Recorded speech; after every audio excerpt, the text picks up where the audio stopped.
Hey, this is Ben. This is the 101st stanza of The Art of Peace. It reads as follows. The techniques of the way of peace change constantly. Every encounter is unique, and the appropriate response should emerge naturally.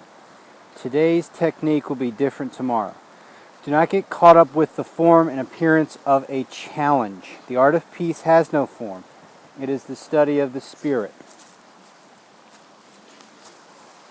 So, I've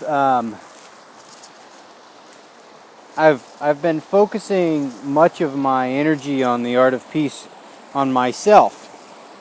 Being inside myself and holding the edge or sitting with whatever edge of my own internal environment, and the constant ebb and flow of my own space, and just the bigness of it. I mean, just how varied it is and how ever-changing it is. Every day is literally a little bit different.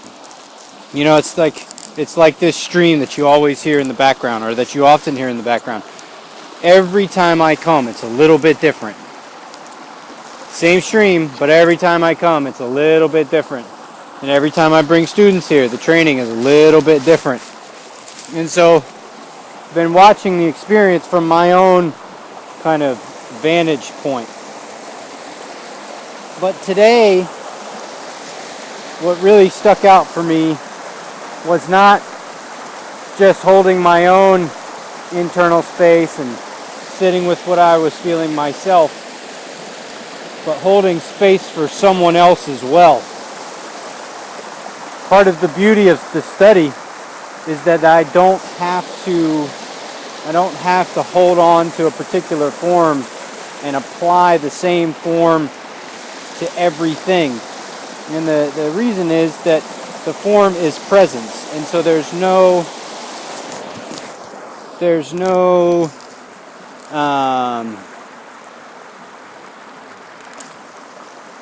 presence itself is wide. It's non-judgmental. So there's nothing that presence is other than the awareness of what is going on in that moment. So it's not like I'm present of one particular thing. So that said, when the environment is such that there's a stimulus coming from someone else, and in my own space I'm settled, I'm calm, but the other is fearful or riled up or uncomfortable or unhappy, and instead of trying to change it or challenge it or fix it, the experience is simply just to sit with it. So today it was all about holding space for someone else. And it's a lot. It was very hard. It's just very hard presently for me to hold space for someone else in the context of their frustration or their sadness or their disagreement. And maybe I don't see the same thing that they see, but I'm still part of them. I'm still interacting with them and still with them. And maybe it's even projected at me as though it is my fault. Their dissatisfaction is my fault.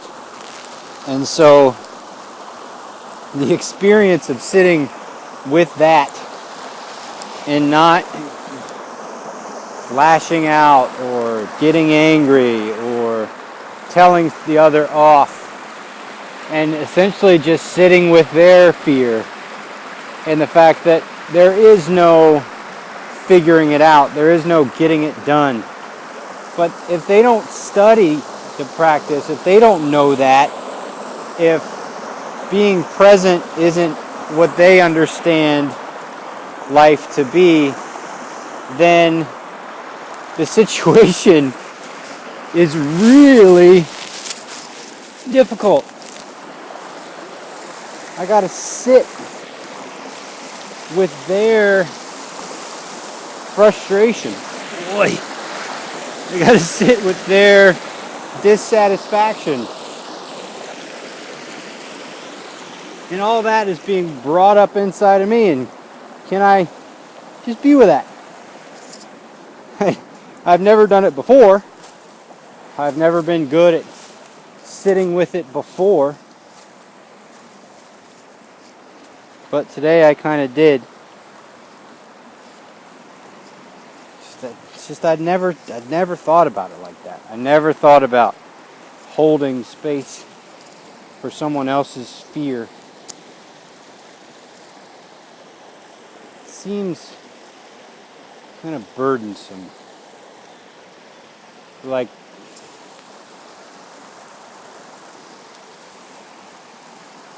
not only do I have to deal with my own internal environment, hold with my own internal environment, but also with others. And so I guess, that's just where the practice is heading. The first time I went through the art of peace, it was, how do I evolve myself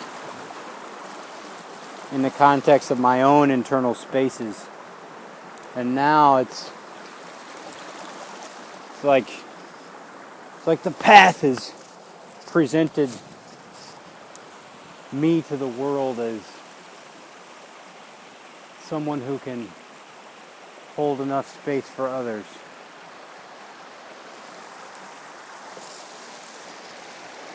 I'm not very good at it. I don't feel confident. I mean, when I was holding space for the other, I didn't feel like I was doing it very well. I mean, I didn't make the situation worse, but it didn't seem to make it better either.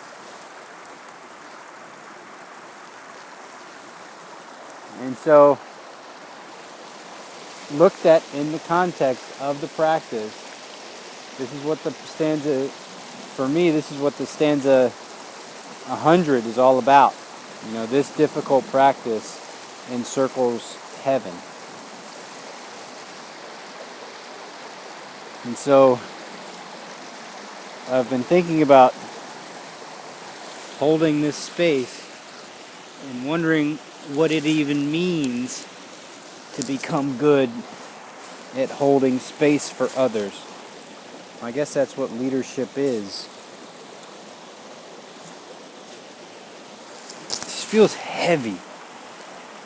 It's like a burden. Just like, man, I don't want to deal with this. Why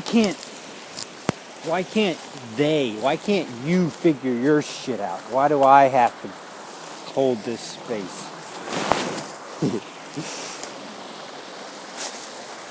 Not very helpful. That thought process is not very helpful either.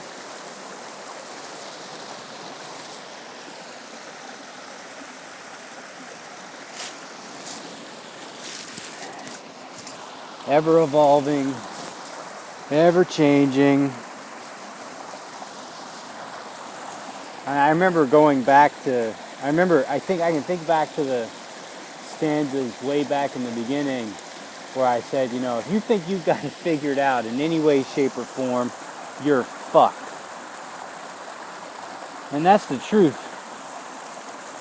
There's no figuring out, there's no getting it right, there's no end. It's simply the practice. The techniques of the way of peace change constantly. Every encounter is unique, and the appropriate response should emerge naturally. Today's techniques will be different tomorrow. Do not get caught up with the form and appearance of a challenge. The art of peace has no form. It is the study of the spirit. King, out.